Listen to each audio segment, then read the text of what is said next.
تو جلد بازی والا عنصر ہم سب میں ہے. جلد بازی کا مطلب انجام سے بے خبر ہو کے کام کرنا. کہتے ہیں نا بے وقوفوں کی اقسام کیا ہیں. ایک قسم تو یہ ہے کہ جلد بازی میں کام کرنا پھر سوچنا. اس سے بڑی قسم یہ ہے کہ جلد بازی میں کام کرنا اور نقصان ہو جائے تو پھر بھی نہ سوچنا.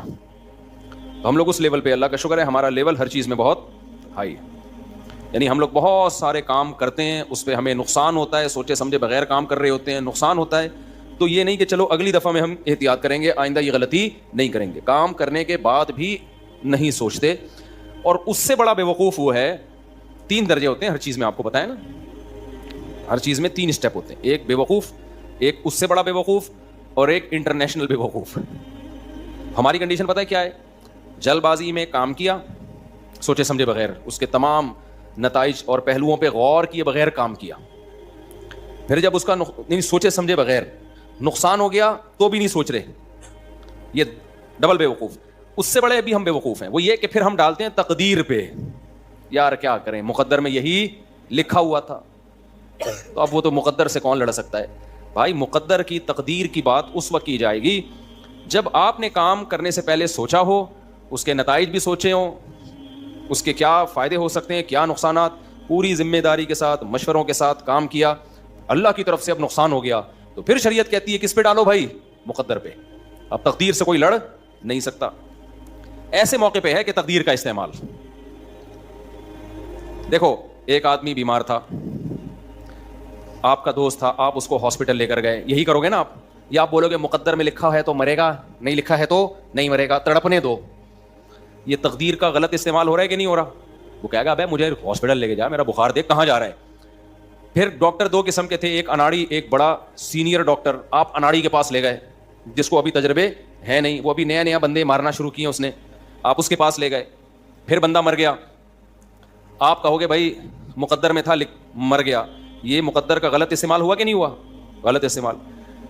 لیکن نہیں, آپ کیا اس کو اچھے ڈاکٹر کے پاس لے گئے, جو میڈیسن ڈاکٹر نے دی, دوائیں دی, ہر طرح سے آپ نے پوری کوشش کی, پھر بھی بندہ مر گیا. اب شریعت کیا کہتی ہے بھائی, تقدیر سے کوئی لڑ نہیں سکتا. ڈاکٹر خود بھی تو مر جاتے ہیں نا بھائی. اب اللہ نے مارنا ہی لکھا ہوا تھا, ہم نے تو سارے اسباب بچانے کے اختیار کر لیا. اب اللہ ہی کسی کو مارنا چاہے بھائی تو پھر تقدیر سے کون لڑ سکتا ہے؟ یہاں صبر ہے, یہاں تقدیر کا استعمال.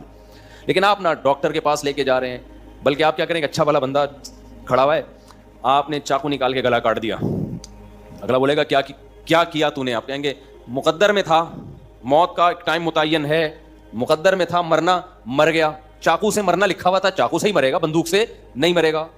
ہم اس کو جواب میں کیا کہیں گے, بھائی وہ مقدر میں مرنا لکھا تھا یا نہیں لکھا تھا یہ اللہ کو پتا ہے, تو نے تو ایک چلتا پھرتا بندہ کاٹ دیا ہے نا, تو جائے گا جہنم میں. تو کہاں جائے گا؟ جہنم. بلکہ آپ اس کو کیا کہیں گے, آپ کہیں گے ٹھیک ہے چاقو لے لیا, اور آپ کہیں گے میں تیرا گلا کاٹتا ہوں, مقدر میں ہوگا تو کٹ جائے گا, نہیں ہوگا تو نہیں کٹے گا. وہ مان لے گا یہ دلیل. تو شریعت نے ہمیں جو تقدیر کے استعمال کا حکم دیا, وہ حکم ایسے موقع پہ دیا ہے جب, کیونکہ بہت سارے کام ایسے ہوتے ہیں آپ کامیابی کے تمام اسباب اختیار کر لیتے ہو پھر بھی نہیں ہوتا, کیونکہ اللہ کے ارادے کے بغیر کام ہوگا نہیں. ایسے موقع پہ ہمیں حکم ہے کہ بھائی آپ اپنے قواعد پورے کر لو. اب کس پہ ڈالو گے؟ اللہ پہ. آپ کام کیے بغیر اللہ پہ نہیں ڈال سکتے.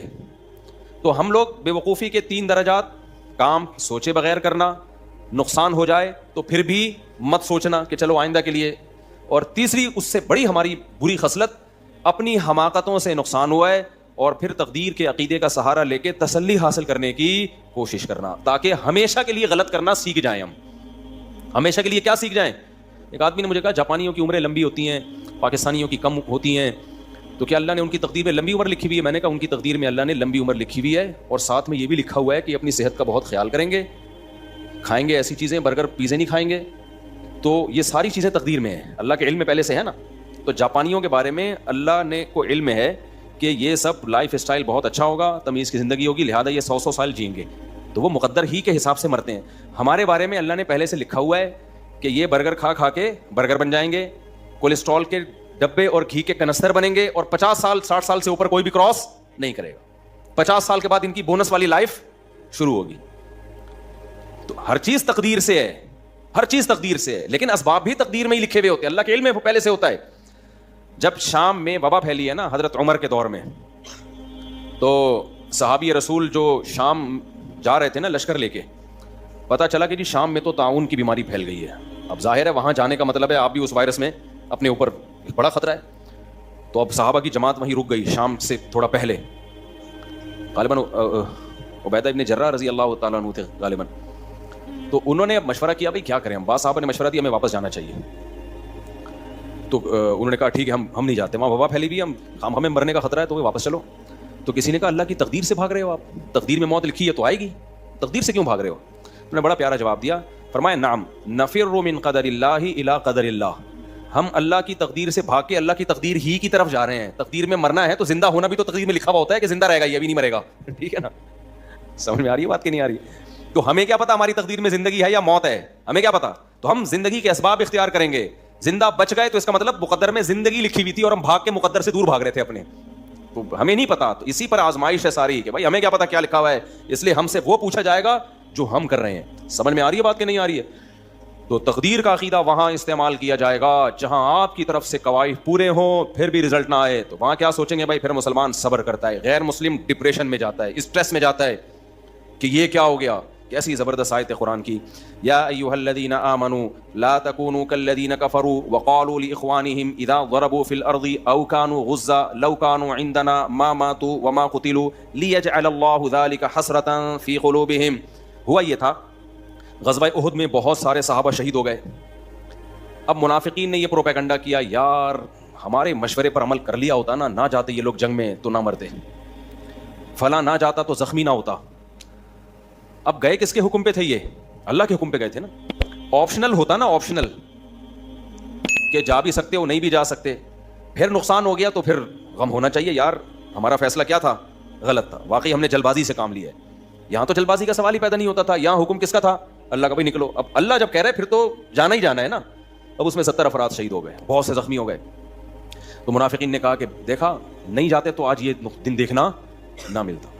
ہم تو کہہ رہے تھے کہ یہ ہلاکت ہے, جنگ تھوڑی تو خودکشی ہے. تو قرآن نے کہا کہ اے قیامت تک کے لیے ایک اصول دے دیا قرآن نے بڑا زبردست. یہ صرف جنگ کے بارے میں نہیں, ہر چیز کے بارے میں ہے کہ بعض کام آپ اللہ کے آرڈر کی بیس پہ کر رہے ہو, بعض کام آپ اللہ کا آرڈر تو نہیں ہے لیکن آپ نے مشورے بھی کر لیے, ایک دماغ بنا لیا, تو وہ بھی اللہ کا آرڈر ہے کہ اب کر لو. دیکھو میں آسان مثال دیتا ہوں, ایک جاب آئی آپ کے پاس یا ایک بزنس آیا, بزنس کی مثال آسانی سمجھ میں آئے گی. آپ نے دیکھا یار ٹماٹر کا بزنس آیا, مجھے ٹماٹر بولنے میں اور پراٹھا بولنے میں مزہ بہت آتا ہے, اچھا بھی لگتا ہے نا ٹماٹر کا بزنس. خربوزے کی مثال بہت اچھی لگتی ہے. تو آپ کے بزنس کرنا چاہ رہے ہو, آپ نے بزنس کے بارے میں ورک شاپس اٹینڈ کی, اپنے قواعد پورے کیے. ایسا ہی نہیں ایک دم منہ اٹھا کے ٹماٹر کا, جیسے میں نے کھجوروں کا کیا تھا نا, 5 لاکھ روپے سے شروع کیا تھا, صرف 50,000 کا نقصان کر کے اللہ کا شکر ادا کیا کہ 50,000 میں اگر مجھے یہ پتا چل گیا کہ کھجوروں کا بزنس میرے کرنے کا کام نہیں ہے تو یہ بہت اچھا سودا ہو گیا الحمدللہ. یعنی میں نے 5 لاکھ کی کھجوریں خریدی تھیں اور 4.5 لاکھ میں وظیفے پڑھ کے بکی ہیں, وہ 50,000 کا مجھے نقصان ہوا تھا. تو میں خوش تھا بہت. لوگ کہہ رہے تھے خوش کیوں ہو, میں نے کہا مجھے 50,000 گنوا کے یہ پتا چل گیا کہ یہ میرے کرنے کا کام نہیں ہے. تو یہ بہت, یہ نالج آدمی کو بڑی مشکل سے حاصل ہوتی ہے بھائی. یہ ایسی مسترد نالج تھی نا کہ 50,000 میں مجھے پتا چل گیا کہ یہ میرے بس کا نہیں ہے. اور وہ جو 4.5 لاکھ کا بکا نا, اس میں کچھ ڈبے خرید کے مجھے ہی گفٹ ملے تھے. یعنی لوگ مجھے کوئی رمضان میں گفٹ دینا چاہ رہے تھے تو وہیں سے خرید کے چلو بھائی فی الحال یہی اویلیبل ہے, اسی کو پکڑا دو. ان کو نہیں پتا تھا یہ ہمارا ہی بزنس ہے. خیر, تو آپ نے کیا کیا, پورا مشورہ کیا, ورک شاپ تاجروں سے ملے, بھائی اس طرح سے کیا جاتا ہے, اتنی انویسٹمنٹ میں ہوگا, سارے مشورے لے کے, اور دے دنا دن جو بھی ٹماٹر کا بزنس کر رہا تھا آپ نے اس کو دیکھا کہ یار سارے ترقی کر رہے ہیں. تو شریعت نے جو کسی کام کرنے کے قواعد بتائے ہیں وہ آپ نے پورے کر لیے. یعنی شریعت کے لحاظ سے آپ کی ڈاکومنٹیشن مکمل ہو گئی. ایک ڈاکومنٹیشن ہوتی ہے نا ویزے کے لیے, ایک جاب کے لیے, ایک ہر کام کرنے کے لیے اللہ بھی کوئی ڈاکومنٹ مانگتے ہیں. اللہ کہتے ہیں یہ ڈاکومنٹیشن مکمل کر لو, اس کے بعد اگر نقصان ہوا نا تو تمہیں ثواب دوں گا میں, کیونکہ پھر وہ میں نے دلوایا ہے نقصان, پھر اس میں تمہارا قصور نہیں ہے. اور اگر یہ ڈاکومنٹیشن کے بغیر تم نے کوئی کام کیا پھر نقصان ہوگا, نقصان بھی ہوگا اور حماقت کا گناہ بھی ملے گا تمہیں. آسان مثال دیتا ہوں, آپ کہہ رہے تھے میں سگریٹ پیتا ہوں تو میں ایک دم فریش ہو جاتا ہوں. سگریٹ پیتا ہوں تو میں کیا ہو جاتا ہوں, فریش, ایک دم ناک سے بھی دھواں, منہ سے بھی دھواں, انجوائے کرتا ہوں لائف کو. تو آپ نے اپنے آپ کو سگریٹ کا عادی بنانے کا فیصلہ کر لیا. اللہ میاں کیا کہتے ہیں, یا ایھا الذین آمنوا اطیعوا اللہ واطیعوا الرسول واولی الامر منکم, نہیں اس سے پہلے فَإِن تَنَازَعْتُمْ فِي شَيْءٍ فَرُدُّوهُ إِلَى اللَّهِ وَالرَّسُولِ وَإِلَى، ایک اور آیت ہے وَلَوْ رَدُّوهُ إِلَى الرَّسُولِ وَإِلَى أُولِي الْأَمْرِ مِنْهُمْ لَعَلِمَهُ الَّذِينَ يَسْتَنبِطُونَهُ مِنْهُمْ. اس آیت کا حاصل یہ اس میں کئی دفعہ بیان کر چکا ہوں کہ جو جس فیلڈ کا ماہر ہے نا، جب تمہارے اندر یہ صلاحیت نہ ہو کوئی فیصلہ کرنے کی، کوئی خبر جب تمہیں ملے تو اس کے ماہرین سے معلومات لو. تم یہ کووڈ کے دنوں میں نے آیتیں بہت پڑھی تھیں کہ بھائی جو بھی خبر جب ہمارے پاس آئے گی تو اس کے اہل سے پوچھا جائے گا. شریعت کی بات آئی ہے علماء سے، مجتہدین سے پوچھا جائے گا. حدیث کی بات آئی ہے محدثین سے پوچھا جائے گا. سمجھ رہے ہو؟ میڈیکل سائنس سے متعلق کوئی بات آئی ہے تو کس سے پوچھا جائے گا؟ ڈاکٹروں سے پوچھا جائے گا. اس میں مفتیوں سے پوچھا. یہ میں اس لیے آیت پڑھتا تھا کہ لوگ ہم سے پوچھتے تھے کورونا میں کیا کرنا چاہیے. میں کہتا تھا کورونا یہ ڈاکٹروں کا کام ہے، یہ مفتیوں کا شعبہ نہیں ہے. تو ڈاکٹر سے پوچھو گے کیا کرنا چاہیے کیا نہیں کرنا چاہیے. سمجھ رہے ہو؟ تو آپ نے کیا کیا؟ سگریٹ پینے سے پہلے اللہ میاں نے کہا کہ بھائی اگر تم یہ چاہتے ہو کہ یہ پیو اور تم یہ چاہ رہے ہو اس سے تمہاری صحت اچھی ہو جائے تو ڈاکومنٹ مکمل کرو پہلے، اس کے بعد تمہیں پرمیشن دوں گا. وہ ڈاکومنٹ کیا ہے؟ بھائی تم صحت اچھا کرنا چاہ رہے ہو نا تو کس سے پوچھو؟ ڈاکٹروں سے پوچھو. یہ جو میں ایک دم فریش ہو جاتا ہوں، ایک دم مزہ آنے لگتا ہے، تو یہ کیا ہے؟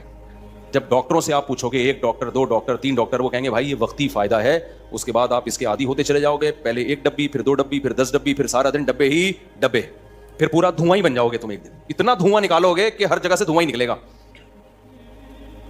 سمجھ رہے ہو؟ پھر دھواں ہی دھواں، اور ایک دن دھواں بن کے مارکیٹ سے شارٹ ہو جاؤ. کینسر ہو جائے گا، یہ ہو جائے گا، وہ ہو جائے گا، بھوک ختم ہو جائے گی. پھر پینی پڑے گی. قبض ختم کرنے کے لیے سگریٹ پیتے ہیں سگریٹ والے لوگ. ان بیچاروں کو واش روم نہیں آتا جب تک سگریٹ نہ پی لیں. ہم نے تو ہمارے دوست ہر طرح کے رہے ہیں. ہمارے ایک دوست سے سگریٹ نہیں پیتے تھے، 48 گھنٹے گزر جاتے تھے، ان کو بیت الخلاء کی زیارت نصیب نہیں ہوتی. کہتے ہیں جب تک 2 ڈبے خالی نہیں کروں گا مجھے زہر لگے گا یہ بیت الخلاء. کس قدر عذاب میں ڈال دیا یار. خیر سگریٹ کے بھی میں نقصانات پر بیان نہیں کر رہا. آپ نے وہ جو شریعت نے ڈاکومنٹس کہا ہے نا، وہ ڈاکومنٹیشن مکمل نہیں کی. اللہ میاں نے کہا بھائی پیپر لے کر آؤ. تمہیں ڈاکٹروں نے پرمیشن دی ہے کہ نہیں دی؟ ساری دنیا کے ڈاکٹر مخالف ہیں. نہیں، آپ نے یہ ڈاکومنٹیشن مکمل کیے بغیر آپ نے کہا سگریٹ سے چونکہ میں پیتا ہوں تو ایک دم فریش ہو جاتا ہوں، لہذا یہ جسم میں انرجی بھر دیتی ہے، یہ انرجی بوسٹر اس کا نام ہونا چاہیے. سگریٹ کے ڈبوں پہ آپ نے کیا لکھوا دیا؟ Energy booster. اور پی کے اب آپ کو نقصان ہونا شروع ہو گیا. اب آپ کہہ رہے ہو اصل میں تو یہ طاقت کا ایک ٹونک تھا، لیکن جو کینسر ہو گیا یہ کس کی قدرت ہے؟ اللہ کی قدرت ہے. خدا سے کون لڑ سکتا ہے؟ تو اللہ کہے گا یہ کینسر میرے کہنے سے نہیں بلکہ تیری ہم کیا تو میں نہیں ہے، لیکن تیری حماقتوں کی دنیا میں تجھے سزا دی ہے. دنیا میں تجھے اب تو تڑپے گا، چیخے گا، چلائے گا. اللہ بچائے سب کو یار اس عذاب سے. کیسے تڑپتے ہیں بیچارے. تو ٹھیک ہے، توبہ کا دروازہ تو اللہ نے کھولا ہوا ہے نا. توبہ تو اب بڑے سے بڑے گنہگاروں کی بھی ہے تو اللہ کی رحمت ہے، لیکن دنیا کی سزا تو مل گئی نا. دنیا کی سزا تو مل گئی. یہاں پر اگر وہ تقدیر کا سہارا لیتا ہے، بھائی یہ کس کی طرف سے ہوا ہے؟ اللہ کی طرف سے، تو پرلے درجے کا بے وقوف اور پرلے درجے کا احمق. یہ احمق کہلائے گا، یہ عقل مند نہیں کہلائے گا. تو ایک ڈاکومنٹیشن کس کی طرف سے ہوتی ہے؟ یعنی وہ ضروری نہیں کہ پیپر پہ ہو، یعنی کوئی ڈاکومنٹ مکمل کرنے ہوتے ہیں کام کرنے کے لیے، وہ اللہ کی طرف سے کہ بھئی یہ پہلے مکمل کر لو. آپ سمجھ رہے ہو؟ غزوہ احد میں بھی اللہ نے کیا فرمایا کہ جب اتنے شہید ہو گئے تو منافقین کہنے لگے دیکھو ہماری مان لیتے تو یہ سب کچھ نہ ہوتا. تو قرآن کی یہ دوسری آیت جو میں نے بتائی نا، ایک آیت کہ جب کوئی کام کرو تو تمام قوائف مکمل کرو، اس کے بعد فیصلہ کرو تو توکل کس پہ کرو؟ اللہ پہ. پھر بھی نقصان ہو سکتا ہے، پھر بھی کیا ہو سکتا ہے؟ نقصان. پھر اس نقصان میں کیا کہنا ہے؟ اللہ نے فرمایا یا ایھا الذین آمنوا لا تکونوا کالذین کفروا وقالوا لاخوانہم. اے ایمان والو، کافر جب جنگ لڑتا ہے نا اور جنگ میں آ کے ان کو شکست ہو جائے، قتل ہو جائیں، تو پتہ ہے کیا کہتے ہیں؟ اسی طرح جب وہ تجارت کے لیے ملکوں میں سفر کرتے ہیں تو سفر میں حادثہ ہو گیا، جہاز ڈوب گیا. پہلے حادثے بہت ہوا کرتے تھے، اب جا رہے ہیں بزنس کے لیے سمندری سفر میں، جہاز الٹ گیا، ڈوب گیا جہاز. تو وہ کیا کہتے ہیں؟ ان کے پیچھے لوگ روتے پیٹتے ہیں، ہائے اس کاروبار کے لیے نہ جاپان نہ جاتے، نہ زلزلے میں ہلاک. جاپان میں زلزلہ آئے نا، ایک عجیب چیز میں نے وہاں دیکھی ہے. اب جاپانی اکثر دبلے دبلے ہوتے ہیں.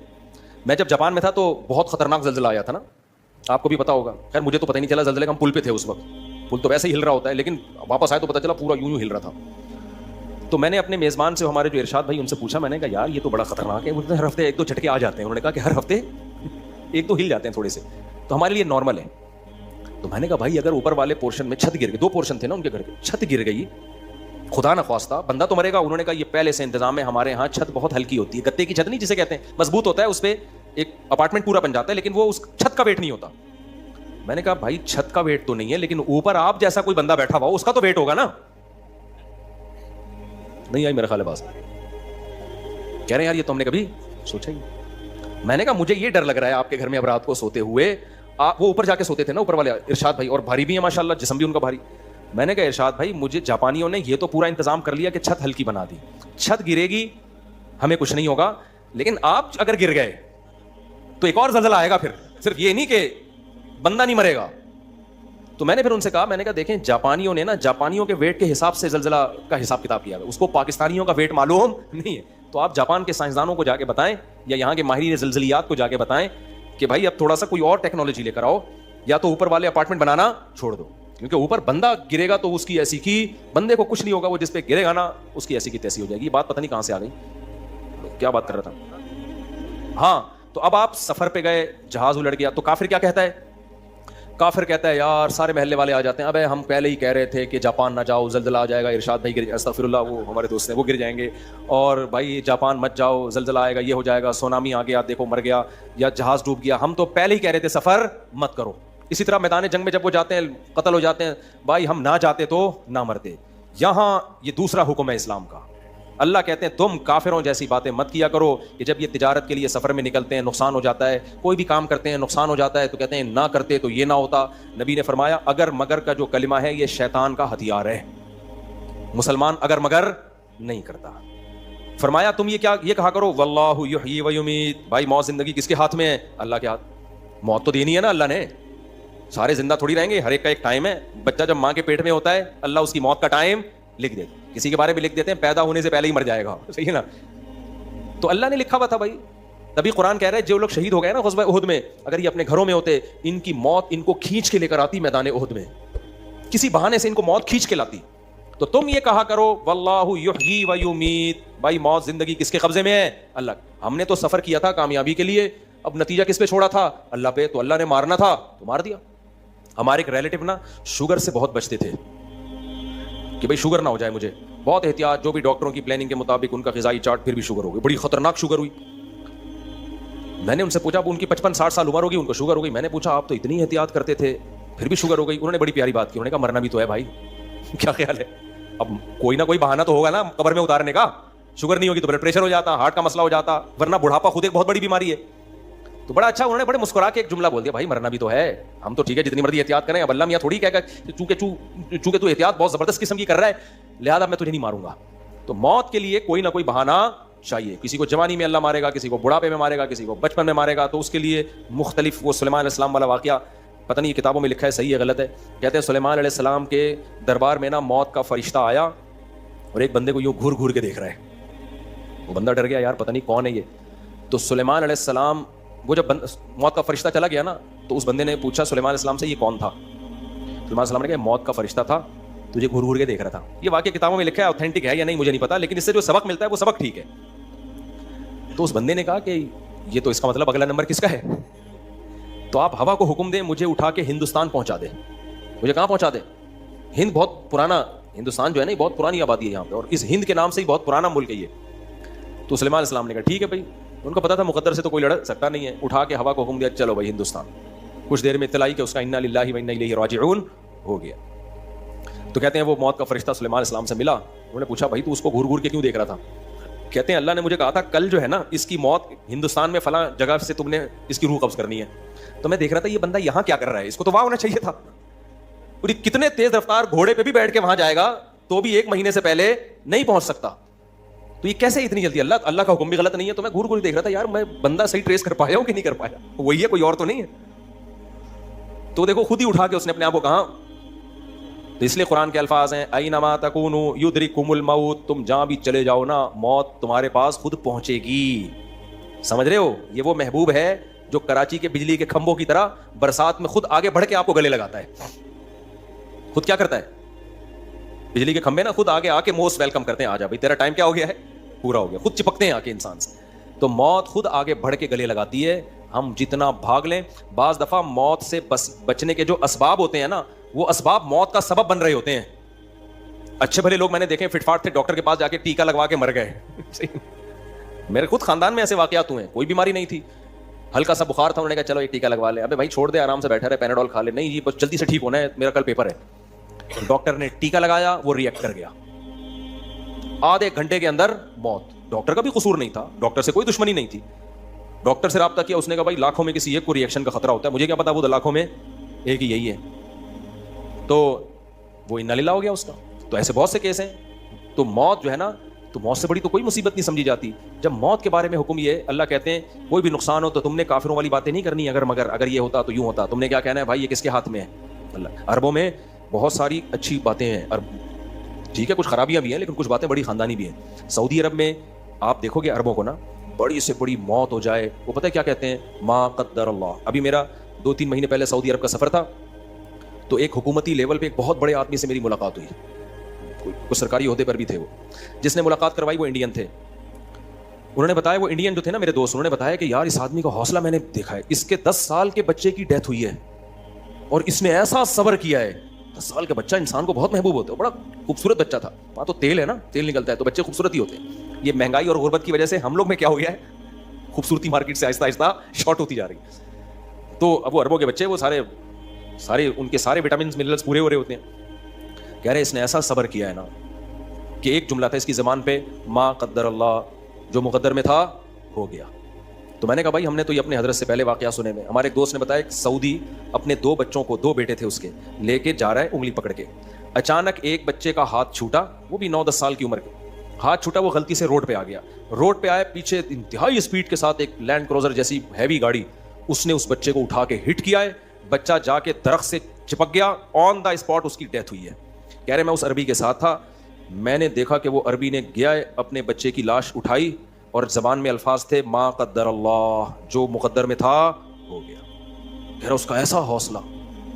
کہہ رہا وہ گاڑی والا رک گیا. اب قصور گاڑی والے کا بالکل بھی نہیں تھا, کیونکہ بچہ انگلی, وہ بچے ہوتے ہیں انگلی چھوڑ کے بھاگ جاتے ہیں, وہ روڈ پہ آ گئے, اس کا کیا قصور ہے. کہتے ہیں وہ گاڑی والا اترا, اس نے کہا بھائی دیا, تو اس نے کہا میں نے معاف کیا, کیونکہ تمہارا کوئی قصور اس میں. تو یہ ہمارے حضرت بھی بڑے واقعہ سناتے تھے عربوں کے نا. حضرت نے ایک واقعہ سنایا کہ کسی سعودی نے میری دعوت کی. اب تو آہستہ آہستہ وہاں بھی بے دینی آ رہی ہے. اب تو آہستہ آہستہ جب ظاہر ہے سیکولرزم, لبرلزم آئے گا, تو جو جتنا چیختا ہے نا اس کو لوگ سمجھتے ہیں یہ ہے اصل.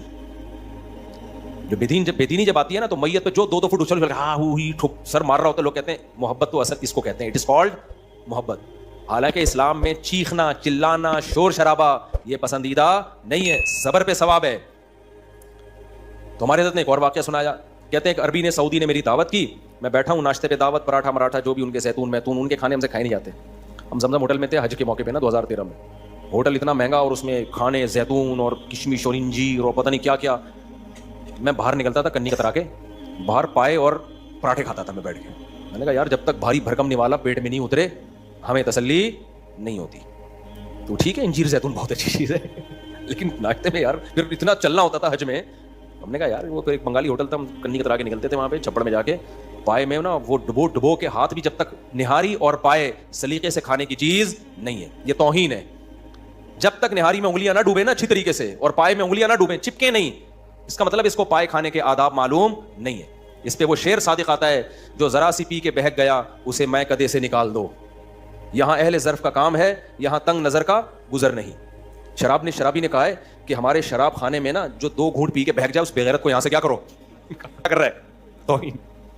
یہ شرابیوں کا شعر ہے کہ جو ذرا سی پی کے بہک گیا. بوتلیں چلانے والے لوگ ہیں یہاں پہ, کچھ رسپیکٹ دیں شراب کو. اللہ معاف فرمائے کہ فضول بات ہے, لیکن سمجھانے کے لیے. ایسے ایسے نیچ خاندان کے شرابیوں کے اپنے اصول ہوتے ہیں نا. نیچ خاندان کے 2 ڈھکن پیے اور ٹن پڑا ہوا ہے, نکل یہاں سے. صحیح ہے نا. کیا کہہ رہا تھا میں واقعی بھول گیا. ہاں نہیں دعوت تو تھی. ہاں تو وہ نہاری اور پائے کا جو اصول ہے نا, وہ کیا ہے, انگلیاں اس میں تیر رہی ہیں. اس میں ایٹیٹیوڈ اور آداب والے آدمی کو آپ بولیں تو نہاری مت کھا, کیونکہ ٹیسٹ آتا نہیں ہے جب تک لقمہ پوری طرح سے اس نہاری میں ڈبکیاں نہ لگائے اور پائے میں ڈبکیاں نہ لگائے. میں نے تمیز والے لوگ دیکھے یوں کر کے نہیں, یوں لگا کے کھا رہے ہوتے ہیں. تو کیا کھا رہا, تو روٹی کھا رہا ہے, نہاری تو خالی شو مار رہے ہیں. لیکن پہلے اچھی طرح صابن سے ہاتھ دھلوا دیں اگلے کے, ورنہ لوگ ناک صاف کر رہے ہوتے ہیں وہی ڈبو کے کھا رہے ہوتے ہیں. وہی پہلے صابن سے, شیمپو سے, صابن سے, ڈیٹول سے ہاتھ دھو لو, پھر آؤ مقابلہ کرو. تو اب حضرت بیٹھے ہوئے اس عربی کے پاس, تو اس نے کیا کیا, ایک دم فون آیا کہ آپ کے بیٹے کا ایکسیڈنٹ ہو گیا ہے, آپ کے بیٹے کا ایکسیڈنٹ. کہتے ہیں اس عربی نے کہا انا للہ و انا الیہ راجعون. کہتے ہیں میں نے کہا کیا ہو گیا, انہوں نے کہا کچھ نہیں ہوا, آپ کھانا کھائیں. ان کا یہ تھا کہ مہمان بھی ٹینشن میں آئے گا بلا وجہ. حضرت فرماتے ہیں میں نے کہا بھائی آپ کچھ تو بتائیں. اس نے کہا کچھ بھی نہیں ہے, آپ ناشتہ کریں آرام سے. حضرت کہتے ہیں مجھ سے ناشتہ حلق میں نہیں اتر رہا. میں نے کہا بھائی بتاؤ. کہہ رہے میرے بیٹے کا ایکسیڈنٹ ہوا ہے. فرمایا چھوڑو بھائی اسپتال چلتے ہیں. تو اس عربی نے بولا کہ دیکھو ہاسپٹل میں وہ ایڈمٹ ہو چکا ہے, یا تو پڑا ہوا ہوتا نا, پھر ہم بھاگتے ہیں. سعودی عرب کا پورے دنیا کا ہی سسٹم ہے, ادھر بندہ ایکسیڈنٹ ہو ایمبولینس آ کے ہاسپٹل میں جاتی ہے. ہمارے یہاں بھی ایسا ہوتا ہوگا, اللہ خیر کرے, ہوتا بھی ہے نہیں بھی ہوتا, ہر طرح کا ہی ہوتا ہے. پڑے رہتے ہیں لوگ, اللہ بچائے یار. اور ہاسپٹل میں لے جا کے آدمی کہتا ہے وہیں پڑے رہتے, تو بعض دفعہ ایسا بھی ہوتا ہے. تو اس نے کہا بھائی وہ ہاسپٹل میں جا چکا ہے, اب سیو ہے, اب کیا ہے, محفوظ ہے, اب ڈاکٹروں کے حوالے ہے, ہم کیا کر سکتے ہیں. حضرت کہتے ہیں میں اس کا صبر دیکھ کے حیران ہو رہا تھا. ابے تیرے بیٹے کا ایکسیڈنٹ ہوا ہے تو وہ کہہ رہا ہے بھائی ہو گیا نا, اب کیا کروں میں, ماں اس کوئی جملہ اس کی زبان پہ, ما قدر اللہ. اب ہمارے ناشتہ چھوڑ کے بھاگنے سے کوئی ٹھیک تھوڑی ہو جائے گا. اب ڈاکٹروں کے ہاتھ میں نہیں ہوتا تو ہم جلدی کر دیں, ہماری تاخیر سے جان نہ نکل جائے. سعودیہ کے ہاسپٹل بھی بڑے خاندانی قسم کے ہاسپٹل ہیں بھائی, ٹریٹمنٹ اب اس کا شروع ہو چکا ہے, اب ہماری جلد بازی سے کچھ بھی نہیں. اور کہتے ہیں وہی جملہ جو عربوں کی زبان پہ ہوتا ہے, ما قدر اللہ, جو مقدر تھا وہ ہو گیا, وہ ریورس نہیں ہو سکتا. ہم اللہ کی تقدیر پہ کیا ہے راضی. حضرت کہتے ہیں ہمارے تو نیوالا اتر نہیں رہا تھا, لیکن بہرحال اس کا حوصلہ دیکھ کے ہم کیا ہوئے.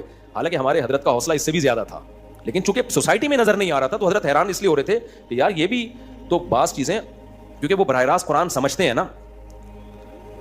ہم تو مذہبی اسکالر سے سنتے ہیں نا قرآن, تو مذہبی اسکالروں میں کوئی صحیح بھی بیان کر رہے ہوتے ہیں, لیکن بعض لوگ اپنا ایک مائنڈ سیٹ لے کے ہر چیز کو اس پہ فٹ کر رہے ہوتے ہیں, تو اس سے قرآن کی حقیقی تعلیمات سامنے نہیں آتی پھر. تو اس لیے جلد بازی میں یہ بھی داخل ہے کہ آپ مشوروں کے بغیر فیصلہ کرو, پھر جب انجام میں آپ کو برا انجام ہو تو آپ کس کے کھاتے میں ڈال دو, تقدیر کے.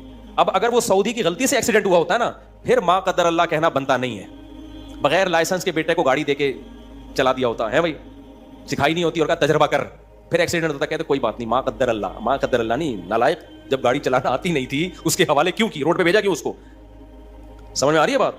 تو جب آپ اپنے قواعد پورے کریں اس کے بعد فیصلہ کریں, پھر نتیجہ کس پہ چھوڑ دیں, اللہ پہ. کیونکہ ہماری نہیں چلے گی, چلے گی کس کی, اللہ کی. اگر ہماری چل رہی ہوتی تو سارے کامیاب ہو جاتے ہیں. اللہ کہتے ہیں عمل الانسان ما تمنا, یہ تھوڑی کہ تم جو چاہو گے تمہیں ملے گا, تمہاری چاہتوں کے خلاف بھی بہت کچھ ہوگا. اللہ سے دعا یہی کرنی چاہیے, اللہ ہماری جائز چاہتیں پوری کرے, کامیابی کے اسباب بھی. اور اللہ سے دعا مانگنی چاہیے, اے اللہ ہمیں صبر کی طاقت نہیں ہے, ہمارا صحابہ جیسا حوصلہ نہیں ہے, ہم کمزور ہیں, محتاج ہیں, ہمیں تو عافیت والی زندگی چاہیے. پھر بھائی درجات کیسے بلند ہوں گے, اے اللہ دو طرح سے درجات بلند ہوتے ہیں, بعض دفعہ مصیبتوں میں ڈال کے صبر کی توفیق, بعض دفعہ نعمتوں میں ڈال کے شکر کی توفیق. ہمیں دوسرا والا پیکج زیادہ پسند ہے, صحیح ہے نا.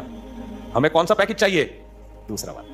اے اللہ ایک پیکج وہ بھی ہے یعقوب علیہ السلام والا, ایوب علیہ السلام والا, پریشانیوں میں ڈال کے صبر کروایا ان کو. ایک اللہ سلیمان علیہ السلام والا بھی ہے, خوب نعمتوں کی برسات کی, ایسی بادشاہت, ایسی دولت, ایسی کنٹرولنگ پاور کہ ساری چاہتیں پوری ہو رہی ہیں, اور اس میں اللہ کو نہیں بھولے, اللہ کو یاد رکھا. تو اللہ ہمیں کون سا والا چاہیے پیکج. تو ابدیت کا تقاضا یہی ہے کہ ہم دوسرا پیکج مانگیں اللہ سے. ایک صحابی نے نبی سے جب صبر کے فضائل سنے نا, تو اللہ سے دعا مانگ رہے, اللہ مجھے خوب مصیبتیں دے, پھر صبر کی توفیق دے تاکہ میرے درجات بلند ہو.